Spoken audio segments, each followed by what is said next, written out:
The white Jewish relationship to whiteness is complicated. Unpacking it requires both and thinking. This is Jews Talk Racial Justice with April and Tracie, a weekly show hosted by April Baskin and Tracie Guy-Decker. In a complex world, change takes courage. Wholehearted relationships can keep us accountable. So actually, something kind of interesting came up with one of our awareness very recently that I thought might be interesting. And it was about Eric Ward, who wrote Skin in the Game. I think we've talked about him before on the show. He's fantastic. He is fantastic. I mean, like a prophet almost. I saw him recently. My former employer did a session with him. It was just really good. Anyway, so one of the things that Eric Ward says is he points out that the white Jews' whiteness is conditional because of the nature of anti-Semitism and white nationalism. And so one of our awareness was like, I'm trying not to like feel vindicated because I always argue that, you know, especially from Robin DiAngelo, who says like white Jews are white. And I think it's an interesting kind of both and, because I think that was my thought. Yeah, I think the awareness who kind of raised this like got stuck in sort of either or, like either white Jews are white or they are conditionally white, you know, or not white. I think right, I mean, or not white. Right. I think it was more that likely, I don't know about the specific person, but I think often certain Jews who struggle with this concept resist the label of whiteness.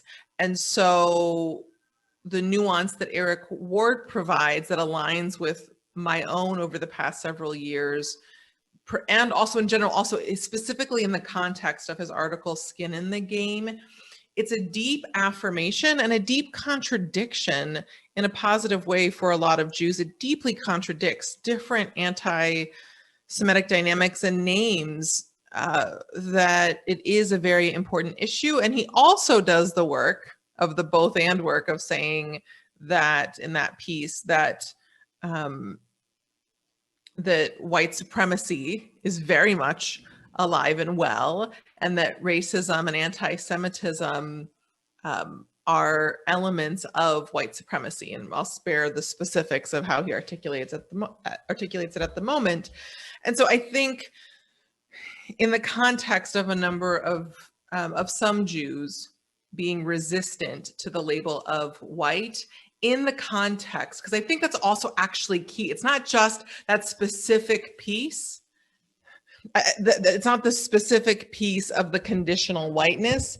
It's that Ward deeply affirms and validates the presence and threat of anti-Semitism in a more sophisticated, racially just way than arguably a number of other mainstream Jewish institutions at least had traditionally done up until he published his work, right?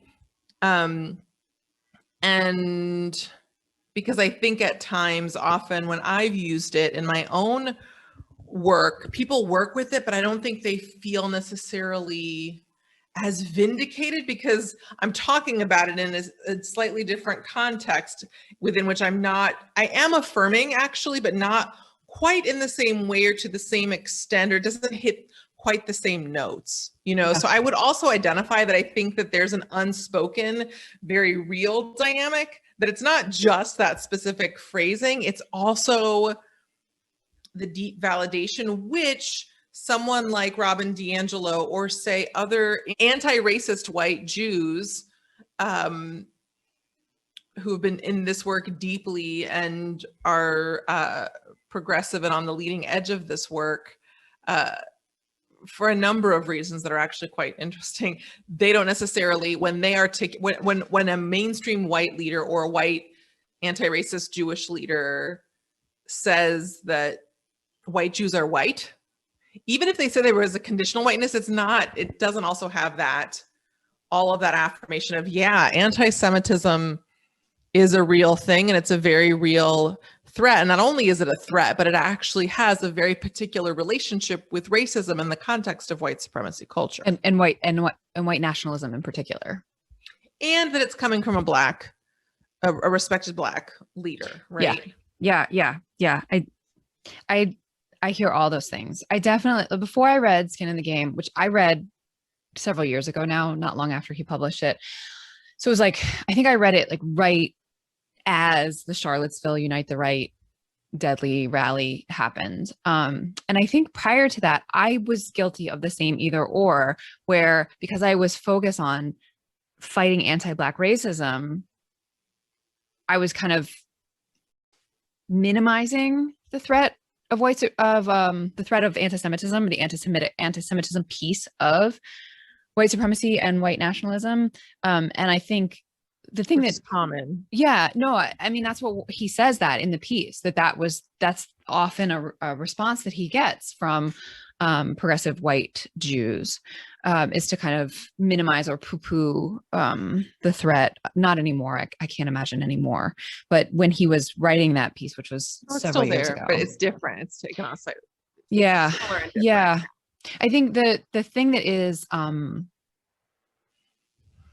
both hard and the key to kind of holding is the key to kind of progress in my mind, for me, is making the space for all of those truths at the same time, all of the both ands of my access to whiteness because of my white skin, and also the threat of anti-Semitism, and also the connection between anti-Semitism and anti-Black racism. And I think, like, I want to unpack this a little bit more, or address it, the next part of it that we were leading toward around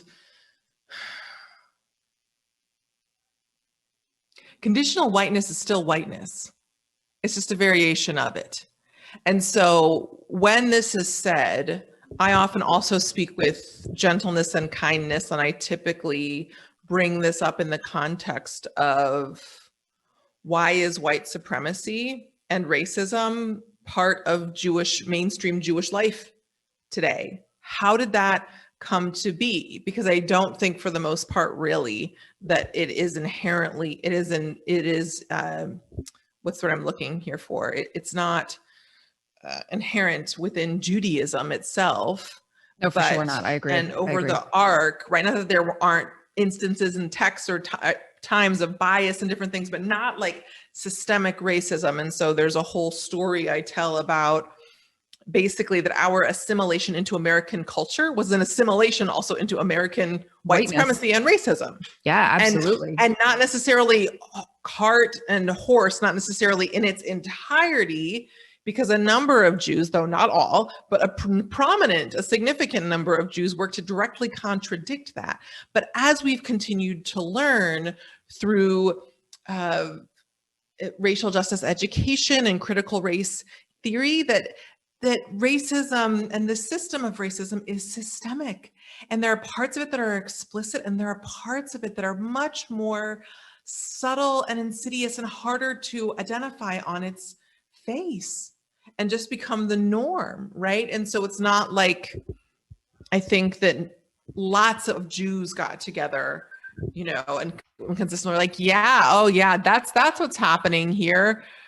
We're getting targeted by anti-Semitism, so let's just all agree to hop on board with racism, right? I do think, right, like, I don't think that most Jews did that. I do, from my study of history and reading works by professors Eric Goldstein, and Mark Dollinger, indicate that I think there were some pivotal leaders who were very aware of some of these dynamics and did make these choices. But your average Jew in the pew, Jew in the bagel shop, Jew on the street was not thinking about this with this level of sociological awareness or analysis.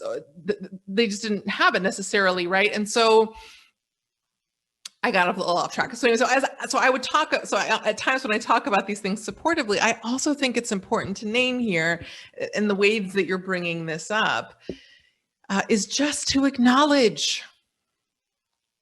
And I wish I could think of some sort of example. Like, I think the example that I can think of that isn't quite the same, but it feels relevant here. And I think it's slightly more generous than I would like it to be, but I think it's fine, right? Is that in the same ways that it is very difficult, and it took me being in an affinity space of other people of the global majority who were Jewish and who had a very strong power analysis and who I knew understood the depths and depravity and horrors of racism, historically and present day. It took me being in that kind of a circle to be able to feel safe enough and seen enough to really unpack my privilege as a United States citizen and my duty, even as I am marginalized in many respects within this society.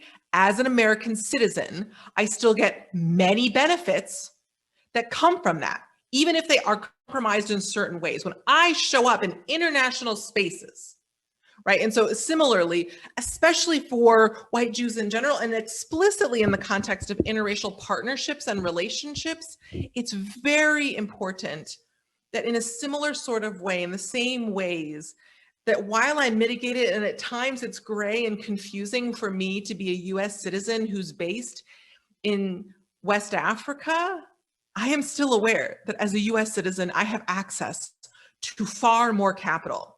I have a US passport.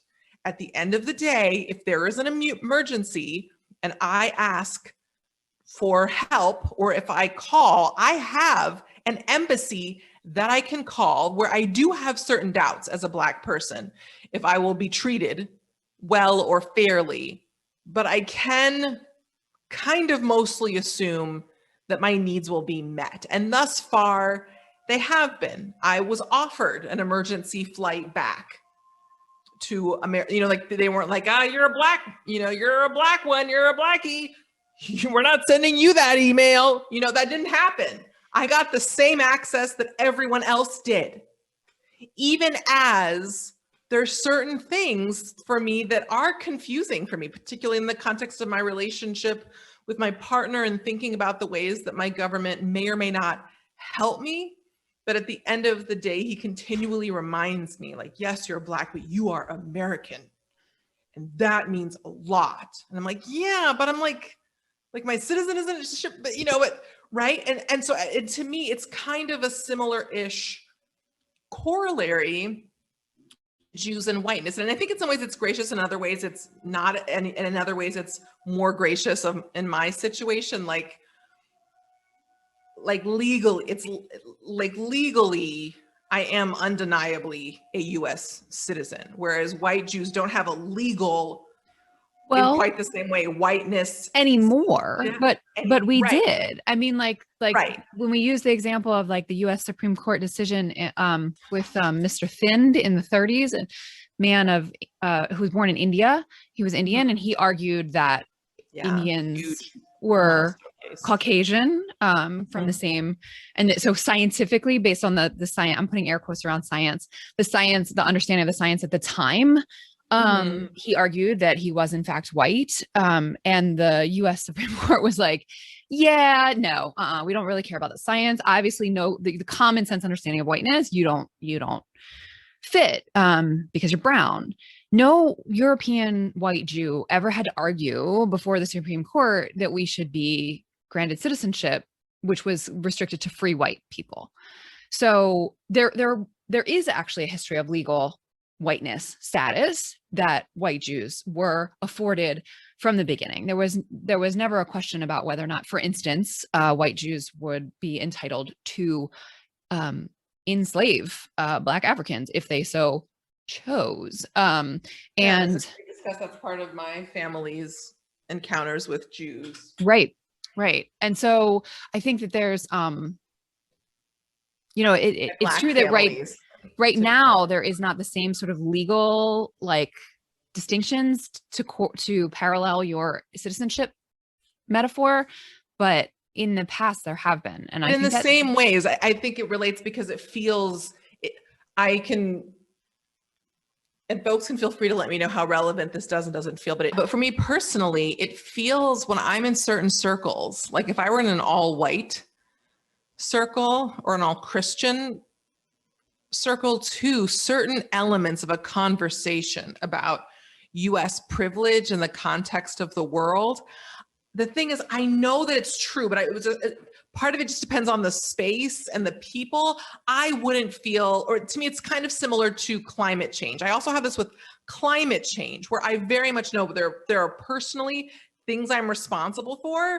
And I also really want wealthy white men and white communities who created a lot of the stuff to do ownership. Yeah. Take proportional, like, yeah, I can address, but also to even for me in the context of the United States, right? So if we're talking about thinking about global warming and with nations and nations needing to take responsibility, the United States, even as I am a marginalized person in that context, it is also undeniable to me that as much marginalization and trauma as my family has endured, whether or not I've wanted it, I have been party to, which doesn't mean that I should disproportionately own it in the same way that the CEO of pick some corporation that's heavily polluting the planet. Right. Like I'm not saying that on that level, right? But I still far more so than somebody living in a neighborhood here in Dakar, like from the products I've purchased, from different things, possibly arguably, kind of like funny, quick reference without going into details. Those who get it will get it, like sort of like relating to some of the themes that are covered in The Good Place, like whether or not I have known that I have been a part of these things, I have been purchasing products my entire life that embed me deeply as an American and as complicit in these horrible things, which I was even aware of as a kid, where I went through this emotional crisis that I think I talked about on an episode before, where I was like, maybe I should find a way to not live, not from a clinically suicidal perspective, but just theoretically in a very intense way. Like it just kind of hit me.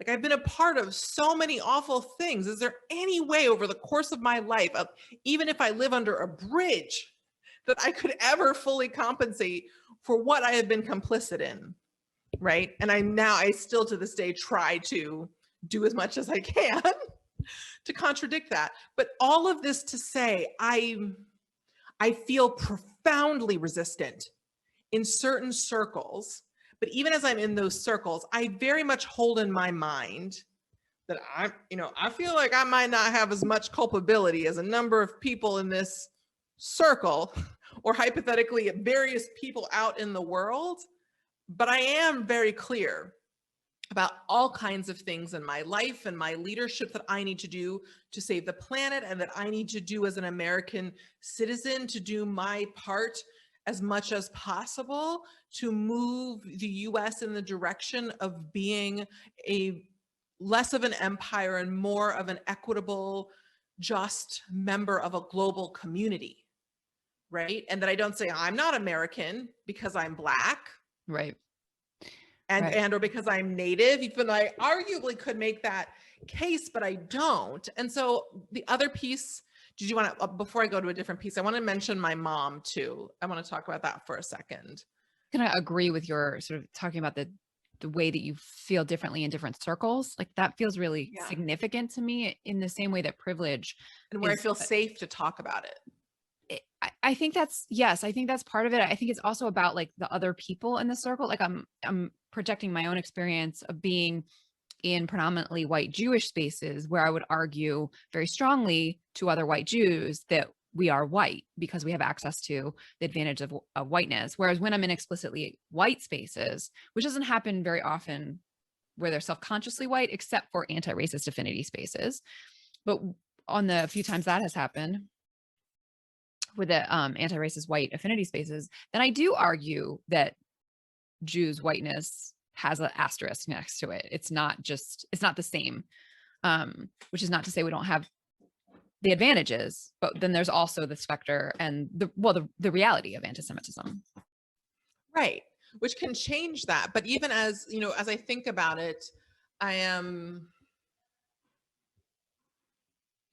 when I, as a person of color, think about the different facets of my identity and the racism I've experienced and what privilege I do and don't have access to, I am very aware that my white Jewish mother afforded me lighter color skin and afforded our family, I was incorrectly placed in all remedial classes in first grade in Blacksburg, Virginia.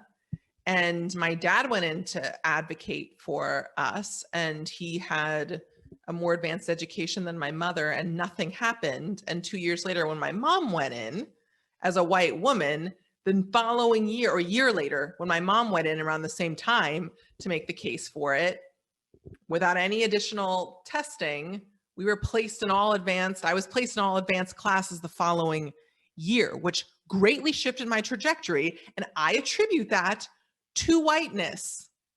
Even as my mom was Jewish, even as she was certainly and continues to be targeted by anti-Semitism in different ways, that in some ways shifts her experience of whiteness, but there are also a number of ways where it doesn't shift her experience of whiteness. And she walks through this world regularly, most of the time, she would say, as a white person. Even as her whiteness may be conditional, she looks white to most people.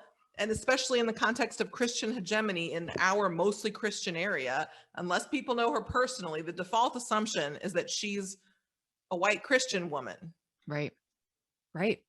Full stop.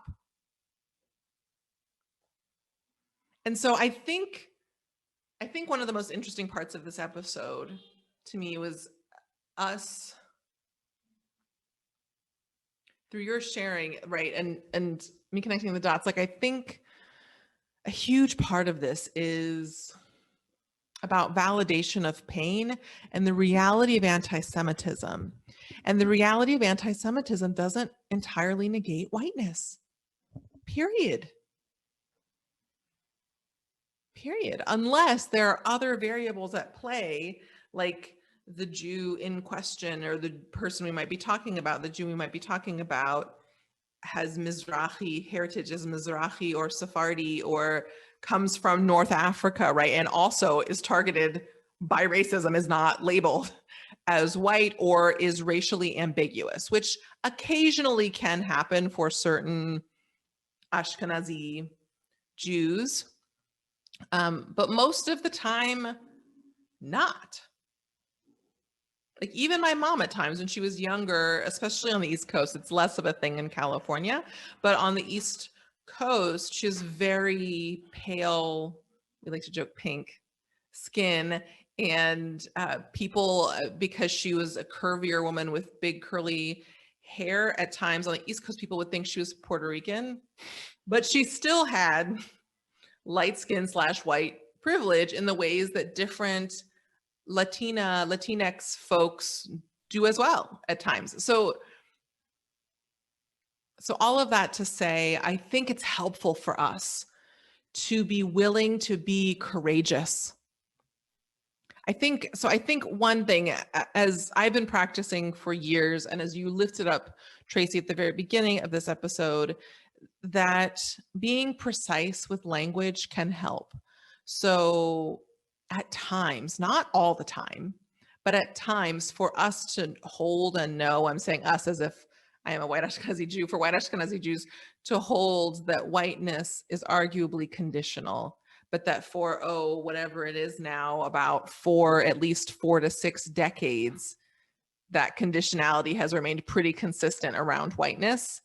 And what's that, like 2 generations?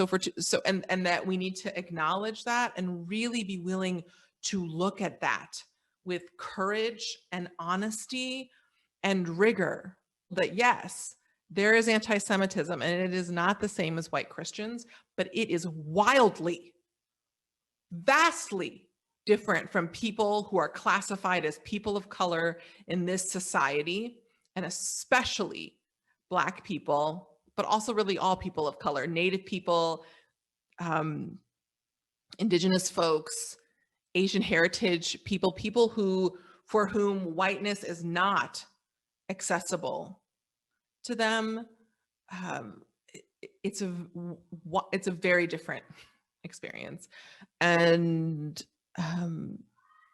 it's important to acknowledge the majority of ways that it is a very different experience, and also notice the places where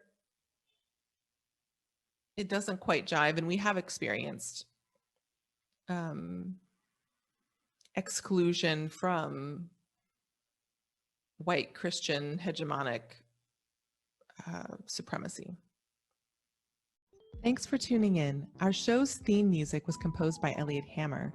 You can find this track and other beats on Instagram at Elliot Hammer. If this episode resonated with you, please share it and subscribe. To join the conversation, visit JewsTalkRacialJustice.com, where you can send us a question or suggestion, access our show notes, and learn more about our team. Take care until next time, and stay humble and keep going.